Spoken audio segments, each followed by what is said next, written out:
seem to stop time. You make me feel like I'm walking on cloud number 9. You make the raindrops. Welcome to In My Shoes. I'm Rhonda. And I'm Susan, and we've got a great show lined up with a very inspirational story today. That's what it's all about, guys. Motivational, inspirational.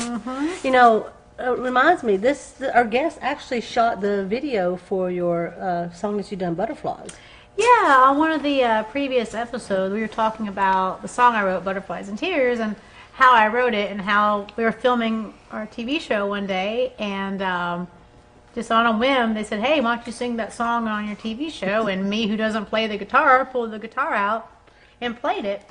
And we were shooting it, and our guest here, who I'll introduce in a minute, actually was kind enough to take that footage and edit it down into a video. And we're probably going to repost that again pretty soon, like maybe today. Yep. Later on today, be watching our pages for it. But he's got a great story. He also owns a company that does media and websites, and we'll let you tell him about that, or tell you about that.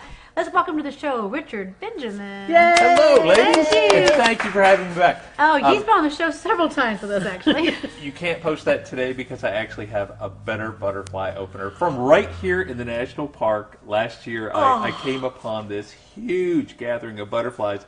And every time I see butterflies, I think about you in that song. Oh, that's awesome. It was just these gorgeous blues and oranges, and it was just hundreds of them. I'd never seen anything like that. Of course, I don't go in the park much, and people give me a hard time about that. I think it's beautiful, but it scares the crap out of me. It's very quiet in there, and I'm not good and quiet. I go in there and it's like, it's really, really big. But no, so when I went there, everybody's like, no, you see them all the time. And I'm like, really? I thought maybe I need to get out and see this more. So. Oh, wow, I can't wait to see that. Oh, yeah, it's beautiful. It's That would beautiful. be great. Yeah. The one you already done was Yeah, that was a wonderful. nice little graphic, but this is real butterflies, and it would really fit. There was a point where I actually ran through them and made them all good. It was really cool. You're like running through the butterflies, like something out of a movie, like. It was more like a little dog going.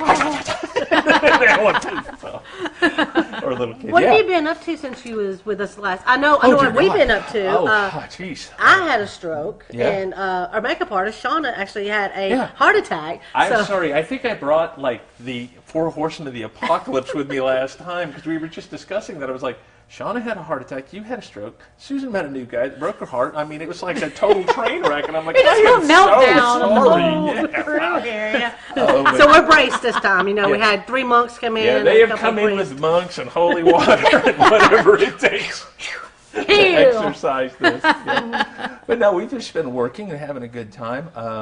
As you said, I've got a marketing company, and years ago I was a coach. I coached swimming, and I loved helping kids grow to their potential. That was my favorite thing, probably the most favorite job I've ever had. Most rewarding was to be able to see them, they put in the work, which was a lot of pain, and then when it came race time, you'd see them grow.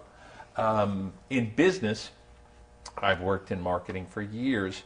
I've worked for, I'm sorry, we can't say Dixie anymore, but it's now the Dolly Parton Stampede. Worked for them for 9 years. I'm not quite sure about that move, but sorry, guys. And then I worked for WonderWorks and worked for a helicopter museum. My goal has always been in a company to help make that company money and to bring a great product out. When I worked for the helicopter company, I love to fly, but there are a lot of people that are afraid to fly. When you conquer that fear, when you realize, I personally don't like to fly in a commercial aircraft, like an airplane. I'm way too far back. I want to be up in the front seat and close. If anything happens, I'm pretty sure I can put it on the ground comfortably, okay? A helicopter was a lot like a magic carpet ride, and once you ride in that the first time and you realize that it's just this gentle, smooth flight, it's a great time. It really is. So I always like helping people grow. In my business, that's what I do. I take companies that aren't really adept at web or social. That's where we have spent most of our time. And we grow them. We show them this is how you have to speak to the people online. And that's all what we do, So when you ask what we've been doing, a lot of that. After the fires, we did a lot of marketing for clients. Speaking of the fires, that was really... Whew, that was wild. We were helping the guys take the balloon down. They were clients of ours, and they were taking it down for maintenance. And they kept saying we gotta move because there's a storm coming in. There's a huge storm coming in. And we turned around, we looked back towards Sevierville, and we saw this weird yellow-orange cloud. And I remember Ray, my business partner, said, "Is that storm you're talking about?" And we never see storms come from Sevierville, do we? Right. I mean, No. rarely. No. The smoke had rolled all the way around, and that was the starting turn of that just incredible cyclone that night. And we had gotten back to the shop.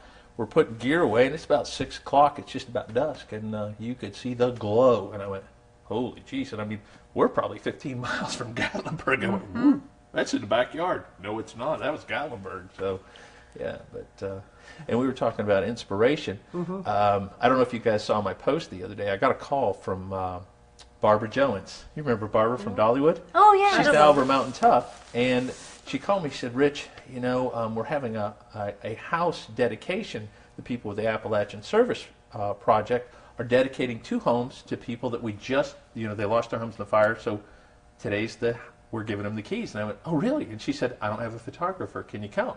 And I went, "Well, I'll be there. You give me 15 minutes."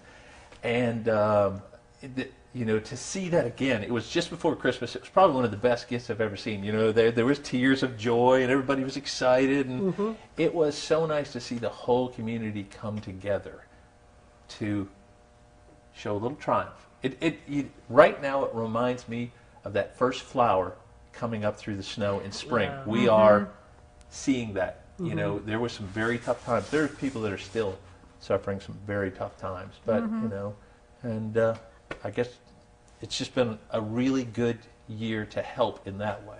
What is amazing that ever since that happened, just seeing how our community, it makes me so proud to live here because our community came together, and was helping one another. And I mean, the donation centers were so full. They actually told us, including myself, told us all to stop bringing stuff for a little while until they could sort through it because there was so much stuff and everyone was pitching in and volunteering. And then, Dolly did the whole fundraiser and created that fund where all the victims got $1,000 a month for 6 months. And I just thought, what other community does that? You don't hear those stories.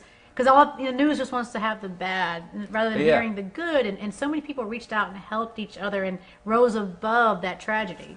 We were at one of the centers, and we film.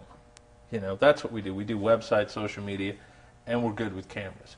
So we were trying to capture moments to help, and we were up here at the old Dick Clark building. Oh, yeah. And I mean, it was mobile trucks everywhere, and there was all kinds of emergency units, whatnot. There's people everywhere working.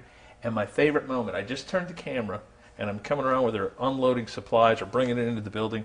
And here's this little boy. He's about this tall, and he's in a Spider-Man costume.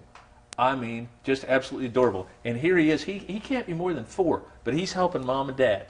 So what it is here in the area, community starts in the heart, and it starts with the children and the parents, because people were bringing their kids to help other kids, and and I could see his little blue eyes. I could see his little blue eyes in that little white Spider-Man mask, and that was probably if I had to go back to a moment that just lifted my heart, was that look of him just helping, Right, so it was right, good. right. But anyway, so what inspired you to be who I be am. who you are? Well, you had asked me to come here and talk about a little personal tragedy. Yeah. When I was 22, I'm from upstate New York, and I had been here at the University of Tennessee, and we had just won SECs. I was on top of the world. I was on the coaching staff with the University of Tennessee swim team. I had gone home. A friend of mine, it was his engagement party. I was going to be home 3 days. And I went to work with my father, who was a contractor, and we were having a wonderful couple of days working together, which was rare on a construction crew, I'm here to tell you. But anyway, we were coming home from a job, and a drunk driver hit us. And it was he and my mother and myself. And my father died, and my mother and I were banged up pretty bad. She wound up breaking every bone in her body except her back. Wow. Face, arms, legs, ribs. I mean, she is the toughest woman I have ever met. And It's funny. I guess that comes from managing my brother and I as kids. I mean, I made jokes that, the nurses are like, my God, we wrote your mom off. We gave her last rites. I said, you have no clue how tough that woman is. She's like, I am not ready yet. That's it. I said, Death may have walked in the door, but he limped out, So anyway, we had some tough times. We really did. And it was about, I found it was my mindset more than anything else. If I let bad thoughts in or negative thoughts, I stayed down low. Just like I'm sure when you had your stroke, you had a doorway. I can lay down and hope I'm going to die. Well, let's be honest, that's not happening. That's the long, horrible road. Your other choice is to go through door B, and you step up and you lean into it and you smile every day, and you just lift yourself up. And there's an energy that you give off to the people around you. And I'll be honest, I get a high out of that. If I'm having a horrible day, things are going wrong at work, and we all have those days, I intentionally go out and try to do one random act of kindness a day. Why? Because I've lifted somebody up around me, and you never know what difference you make. So I always take a bad and intentionally try to turn it into a good. Yep. That's the way to be. You find that sunshine behind the clouds. Sure. I do find the sunshine behind the clouds. But, and people will ask you all the time, they'll say, why is this happening to me? You cannot have a good moment without a bad moment. You would not be able to recognize the difference. It doesn't mean you have to like the bad moments. You need to recognize that they're part of the cycle of life. So anyway, I'd spent a lot of years, and I'll be honest, I went through therapy a couple of times just trying to get everything set. And when I finally made peace with everything, people say, how do you get past something? It's a choice. That's right. You're exactly right. Exactly, It is a great choice. It is. You can And choose negativity or you can choose positivity, and I choose to be positive. That's right. And to sum it all up, basically, you can't have the beautiful roses without the thorns on it. No, You you can't cannot. have that. And we appreciate you coming on And the show you see, today. you are sitting next to the thorn bush. I am. And I have been a You rose. may be the rosy one. Well, thank you so much for being on the show. Thank we you. love having you back. Great inspirational. Thank you all for watching In My Shoes. And I'm Rhonda. And I'm Susan, and don't forget to climb that mountain and find that sunshine behind the clouds. Yes, and thank you to our catering company from Little Black Bear Cafe. Yum! Bye!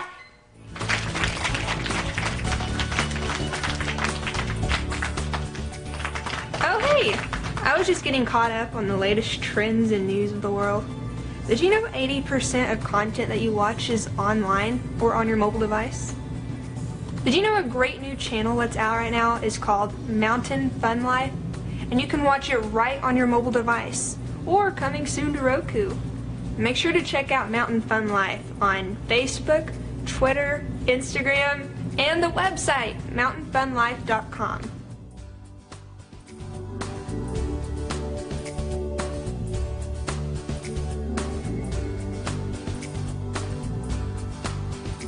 Hello, did you know that most of the stuff shot on Mountain Fun Life is shot right here in this very studio?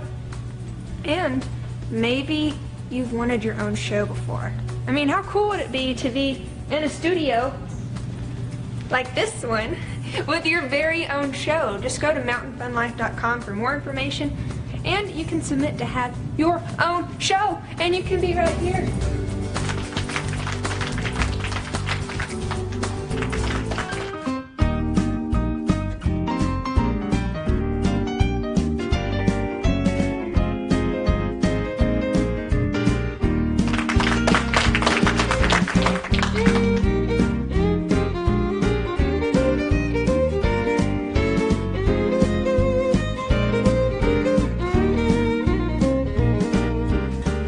You make the sun shine. You seem to stop time. You make me feel